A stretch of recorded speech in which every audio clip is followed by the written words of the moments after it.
Hello, good morning. God bless you all the listeners.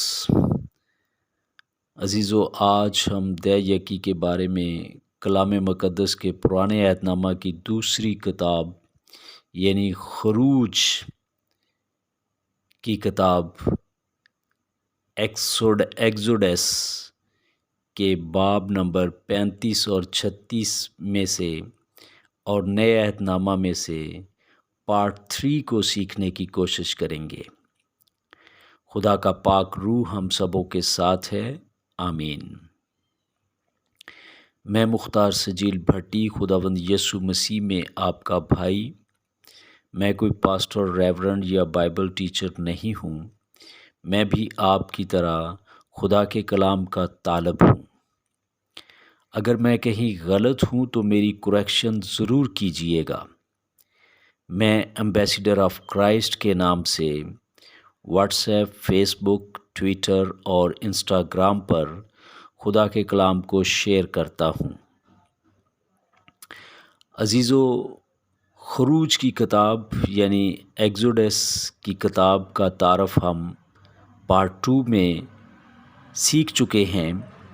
اب ہم خروج کی کتاب کے 35 باب کی 4 سے 5 آیت، 10 آیت اور 36 باب کی 1 آیت اور 2 سے 7 آیت کا مطالعہ کریں گے۔ خروج کی کتاب اس کا 35 باب، اس کی 4 سے 5 آیت۔ اور موسیٰ نے بنی اسرائیل کی ساری جماعت سے کہا، جس بات کا حکم خداوند نے دیا ہے وہ یہ ہے کہ تم اپنے پاس سے خداوند کے لیے ہدیہ لایا کرو۔ تم اپنے پاس سے خداوند کے لیے ہدیہ لایا کرو۔ جس کسی کے دل کی خوشی ہو وہ خداوند کا ہدیہ لائے۔ جس کسی کے دل کی خوشی ہو وہ خداوند کا ہدیہ لائے۔ آیت نمبر 10، اور تمہارے درمیان جو روشن ضمیر ہیں وہ آ کر وہ چیزیں بنائیں جن کا حکم خداوند نے دیا ہے، یعنی مسکن اور اس کا خیمہ اور غلاف وغیرہ وغیرہ۔ مسکن مطلب یہاں پر خداوند نے اسرائیل کو حکم دیا کہ مسکن یعنی خیمہ اجتماع، مقدس، خدا کا مسکن، خدا کا گھر بنائیں، جس کو انگریزی میں ٹبرنیکل کہتے ہیں۔ اور اس کے لیے خدا نے حکم دیا کہ یہ بھی بتایا کہ کون لوگ اس کے لیے کام کریں گے۔ بمطابق خروج 36 باب اس کی 1 آیت میں لکھا ہے، پس بزلیل اور اہلیاب اور سب روشن ضمیر آدمی کام کریں جن کو خداوند نے حکمت اور فہم سے مالا مال کیا۔ آیت نمبر 2 سے 7 میں، تب موسیٰ نے بزلیل اور اہلیاب اور سب روشن ضمیر آدمیوں کو بلایا جن کے دل میں خداوند نے حکمت بھر دی تھی، یعنی جن کے دل میں تحریک ہوئی کہ جا کر کام کریں۔ اور جو ہدیے بنی اسرائیل لائے تھے کہ ان سے مقدس کی عبادت کی چیزیں بنائی جائیں، وہ سب انہوں نے موسیٰ سے لے لیے، اور لوگ پھر بھی خوشی سے ہر صبح اس کے پاس ہدیے لاتے رہے۔ تب وہ سب عقل مند کاریگر جو مقدس کے سب کام بنا رہے تھے اپنے اپنے کام چھوڑ کر موسیٰ کے پاس آئے، اور وہ موسیٰ سے کہنے لگے کہ لوگ اس کام کے سر انجام کے لیے جس کے بنانے کا حکم خداوند نے دیا ہے ضرورت سے بہت زیادہ لے آئے ہیں۔ تب موسیٰ نے جو حکم دیا اس کا اعلان انہوں نے تمام لشکرگاہ میں کر دیا کہ کوئی مرد یا عورت اب سے مقدس کے لیے ہدیہ دینے کی غرض سے کچھ اور کام نہ بنائے۔ یوں وہ لوگ اور لانے سے روک دیے گئے، کیونکہ جو سامان ان کے پاس پہنچ چکا تھا وہ سارے کام کو تیار کرنے کے لیے نہ فقط کافی بلکہ زیادہ تھا۔ عزیزو، ہم اس کتاب میں یہاں یہ سیکھتے ہیں کہ صرف اسرائیلیوں کو خدا نے حکم دیا کہ خیمہ اجتماع یعنی ٹبرنیکل بنائیں، جس کے لیے لوگوں کو کام کرنا تھا، جن لوگوں کو کام کرنا تھا خدا نے ان کو حکمت اور فہم اور دانش اور ہر طرح کی صنعت کے لیے اپنی روح سے معمور کیا، اور جو لوگ مقدس کی تعمیر کے لیے ہدیہ لاتے وہ اپنی خوشی سے ہر روز کی بنیاد پر ہدیہ دیتے تھے۔ لیکن جب مقدس کی ضرورت پوری ہو گئی تو لوگوں کو ہدیہ دینے سے روک دیا گیا۔ لیکن یاد رہے کہ اس وقت خیمہ اجتماع کی تعمیر، اس کے لیے ہدیہ، یہ سب کچھ اسرائیلیوں کے لیے تھا۔ باقی دنیا اس وقت بھی بہت تھی جس کے لیے کوئی حکم نہیں تھا۔ یہ خیمہ اجتماع داؤد کے زمانہ تک رہا۔ بمطابق اعمال اس کے 7 باب کی 44 آیات سے 46 آیات تک ہم دیکھیں گے۔ شہادت کا خیمہ بیابان میں ہمارے باپ دادا کے پاس تھا، جیسا کہ موسیٰ سے کلام کرنے والے نے حکم دیا تھا کہ جو نمونہ تو نے دیکھا ہے اسی کے موافق اسے بنا۔ اسی خیمہ کو ہمارے باپ دادا اگلے بزرگوں سے حاصل کر کے یشوع کے ساتھ لائے، جس وقت ان قوموں کی ملکیت پر قبضہ کیا جن کو خدا نے ہمارے باپ دادا کے سامنے نکال دیا، اور وہ داؤد کے زمانہ تک رہا۔ عزیزو، ان حوالہ جات کے مطابق خیمہ اجتماع یعنی مقدس، اور ہدیہ اور حکم یعنی شریعت کو ہم نئے عہد نامہ میں دیکھیں گے۔ نیا عہد نامہ، اب ہم نئے عہد نامہ میں سے خدا کے مقدس کے لیے، اس کے ہدیہ کے لیے سیکھیں گے کہ اور شریعت کے بھی حوالے سے سیکھیں گے کہ یسوع مسیح کی کلیسیا، یسوع مسیح کی دلہن اور نئی مخلوق کے لیے نئے عہد نامہ میں خدا کیا حکم فرماتا ہے۔ پہلے ہم مقدس کے بارے میں سیکھیں گے۔ مقدس بمطابق متی کی کتاب اس کا 27 باب کی 50 سے 51 آیت تک، یسوع نے پھر بڑی آواز سے چلا کر جان دے دی، اور مقدس کا پردہ اوپر سے نیچے تک پھٹ کر 2 ٹکڑے ہو گیا، اور زمین لرزی اور چٹانیں تڑک گئیں۔ عزیزو، جب یسوع مسیح کے جان دینے سے اسی مقدس کا پردہ پھٹ چکا ہے تو ہمیں اس پردے کو سینے کی ضرورت نہیں۔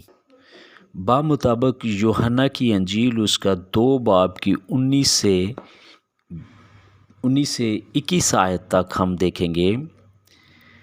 یسوع نے جواب میں ان سے کہا، اس مقدس کو ڈھا دو تو میں اسے 3 دن میں کھڑا کر دوں گا۔ یہودیوں نے کہا، 46 برس میں یہ مقدس بنا ہے، اور کیا تو اسے 3 دن میں کھڑا کر دے گا؟ مگر اس نے اپنے بدن کے مقدس کی بابت کہا تھا۔ بمطابق اعمال اس کے 7 باب کی 47 سے 50 آیت میں دیکھتے ہیں، لیکن بھاری تالا ہاتھ کے بنائے ہوئے گھروں میں نہیں رہتا، چنانچہ نبی کہتا ہے کہ خداوند فرماتا ہے، آسمان میرا تخت اور زمین میرے پاؤں تلے کی چوکی ہے۔ تم میرے لیے کیسا گھر بناؤ گے، یا میری آرام گاہ کون سی ہے؟ کیا یہ سب چیزیں میرے ہاتھ سے نہیں بنی؟ بامطابق دوسرا کرنتھیوں 3:9 میں لکھا ہے، کیونکہ ہم خدا کے ساتھ کام کرنے والے ہیں، تم خدا کی کھیتی اور خدا کی عمارت ہو۔ عزیزو، اب آپ بتائیں کہ کون سی عمارت، کون سا گھر، کون سا مقدس بنایا جائے؟ بامطابق افسیوں 2:19 میں لکھا ہے، پس اب تم پردیسی اور مسافر نہیں رہے، بلکہ مقدسوں کے ہم وطن اور خدا کے گھرانے کے ہو گئے، اور رسولوں اور نبیوں کی نیوں پر، جس کے کونے کے سرے کا پتھر خود یسوع مسیح ہے، تعمیر کیے گئے ہو۔ اسی میں ہر ایک عمارت مل جل کر خداوند میں ایک پاک مقدس بنتا جاتا ہے، اور تم بھی اسی میں باہم تعمیر کیے جاتے ہو، تاکہ روح میں خدا کا مسکن بنو، تاکہ روح میں خدا کا مقدس بنو۔ عزیزو، ان آیات کے مطابق یہ ضروری نہیں کہ خدا چرچ میں موجود ہے یا چرچ پاک ترین مقام ہے، کیونکہ وہ فرماتا ہے کہ کوئی چیز پاک نہیں سوائے ایک کے، یعنی خدا کے۔ بامطابق پہلا پطرس 2:5 تم بھی زندہ پتھروں کی طرح روحانی گھر بنتے جاتے ہو، تاکہ کاہنوں کا مقدس فرقہ بن کر ایسی روحانی قربانیاں چڑھاؤ جو یسوع مسیح کے وسیلہ سے خدا کے نزدیک مقبول ہوتی ہیں۔ عزیزو، ہمیں بھی ایسی ہی قربانیاں چڑھانی چاہیے۔ بامطابق عبرانیوں 8:5 جو آسمانی چیزوں کی نقل اور عکس کی خدمت کرتے ہیں، چنانچہ جب موسیٰ خیمہ بنانے کو تھا تو اسے یہ ہدایت ہوئی کہ دیکھ، جو نمونہ تجھے پہاڑ پر دکھایا گیا تھا اسی کے مطابق سب چیزیں بنا۔ لہذا موسیٰ کا بنایا ہوا مقدس نقل اور عکس تھا، جبکہ اصل مقدس آسمان پر ہے۔ بامطابق عبرانیوں 9:24 کیونکہ مسیح اس ہاتھ کے بنائے ہوئے پاک مکان میں داخل نہیں ہوا جو حقیقی مکان کا نمونہ ہے، بلکہ آسمان ہی میں داخل ہوا، تاکہ اب خدا کے روبرو ہماری خاطر حاضر ہو۔ عزیزو، کیونکہ ہمارا منجی آسمان میں حقیقی مقدس میں داخل ہوا ہے۔ بامطابق عبرانیوں 10:1 میں، کیونکہ شریعت جس میں آئندہ کی اچھی چیزوں کا عکس ہے اور ان چیزوں کی اصل صورت نہیں، ان ایک ہی کی طرح کی قربانیوں سے جو ہر سال بلا ناغہ گزرانی جاتی ہیں، پاس آنے والوں کو ہرگز کامل نہیں کر سکتی۔ لہذا عزیزو، شریعت ہمیں کامل نہیں کر سکتی۔ بامطابق عبرانیوں 10:9 اور پھر یہ کہتا ہے کہ دیکھ، میں آیا ہوں تاکہ تیری مرضی پوری کروں۔ دیکھ، میں آیا ہوں تاکہ تیری مرضی پوری کروں، غرض وہ پہلے کو موقوف کرتا ہے تاکہ دوسرے کو قائم کرے۔ اسی مرضی کے سبب سے ہم یسوع مسیح کے جسم کے ایک ہی بار قربان ہونے کے وسیلہ سے